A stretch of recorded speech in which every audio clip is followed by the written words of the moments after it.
Peace, family. A while ago, a friend of mine had sent me this video, and it predicted this self-dooming, self-fulfilled prophecy that blacks are just destined to succumb to. I don't even know how else to describe it, but it started off like this. He said that his great-great-grandfather walked 10 miles to school. His grandfather walked 5 miles to school. His father walked a mile to school. Now today, he drives a Cadillac.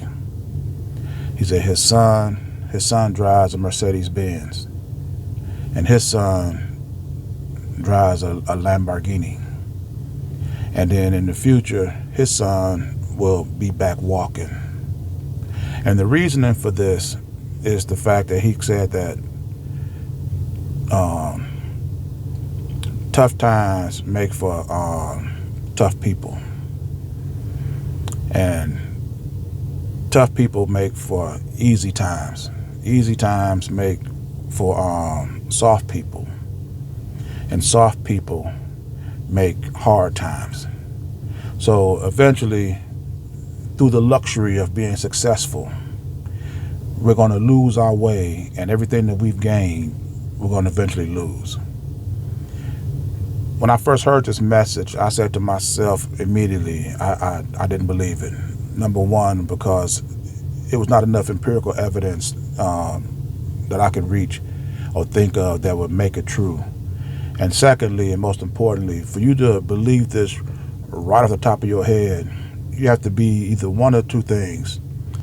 Either completely susceptible to the European mindset, or you almost have no hope in your people.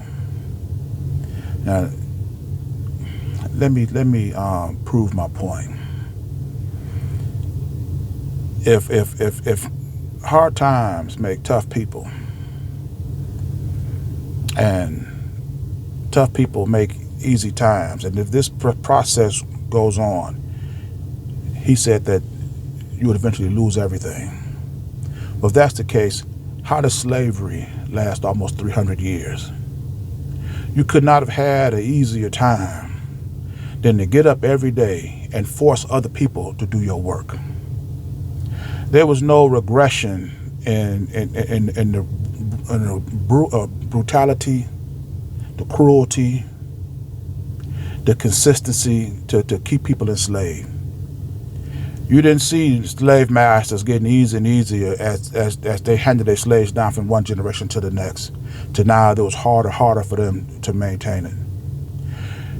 You see, when you surrender yourself to the European mindset, because this is what they teach black people, because whenever black people, like I said, is on the verge of some social breakthrough, they put some type of hurdle in front of them. And it's either through just abandoning your will and desire to restore your people, and you believe in everything coming out of your white slave master's mouth, or you've been listening to these Sambo pastors that's telling you that you either got to struggle to get success, or your success is waiting on you on the other side of death. But see, white people, they don't teach their children this. Only Negroes teach this and try to pass it on to their children. Here you have white people lynching and hanging black men right in front of the children. And these children had glee on their faces. They could not wait to their opportunity to pass on this terror. Even watching their parents cannibalize these slaves did not deter their children from wanting to take over the reins. You had a history full of little Kens and little Karens that watched their parents consume human beings, roasted them alive, right in front of their face. And these children went right to school the next day. You don't have not one report anywhere of them having nightmares, been traumatized, or anything but what they just witnessed their parents do. But now when it comes to black black children, because we believe the European mindset. Now we have this individualistic mentality.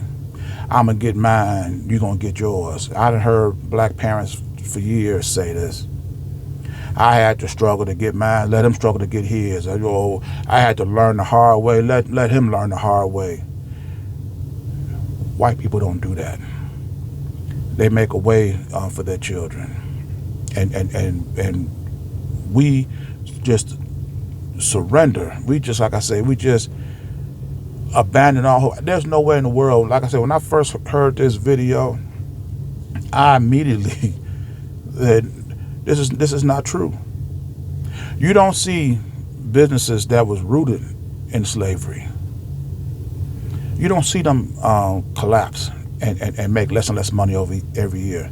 These businesses are still around today, making millions, if not billions of dollars in profit. You don't see the wealth from the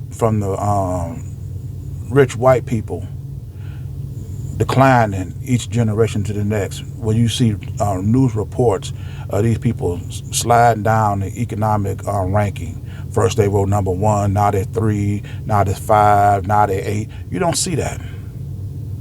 But they want you, black man and black woman, they want you to believe this, so that when you get your success, now you want to hoard it all for yourself. You don't want to pass it on to your children. I got mine, now let them get theirs. I done made my million. And so you hear Shaq saying this, you know, I'm rich, my children aren't rich, I'm rich.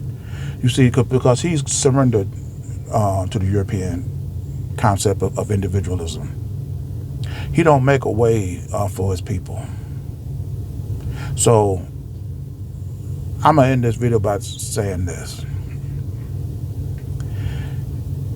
It's got to be something to it when every time there is some type of threshold that we about to cross, where once we realize it, we can then now pass it on to our people so we can spread this news. It's some type of boogeyman or some type of video that pops up that will scare our people right back into being satisfied with this self-fulfilling endeavor. You will never in your life see no white man sit up on social media putting out a message talking about how generational wealth only lasts 1 or 2 generations and then it's lost. This message is only for black people. And you see, and if a truth only applies to one race of people and not to all race of people, it's a truth that I would never accept and never pass on. So I'm gonna end this video here. And if you like this message, and if you like this content, and if you like this pressure that I put on our oppressor, put a little pressure in that follow, subscribe, and share button, and catch me in my next video. Ashe.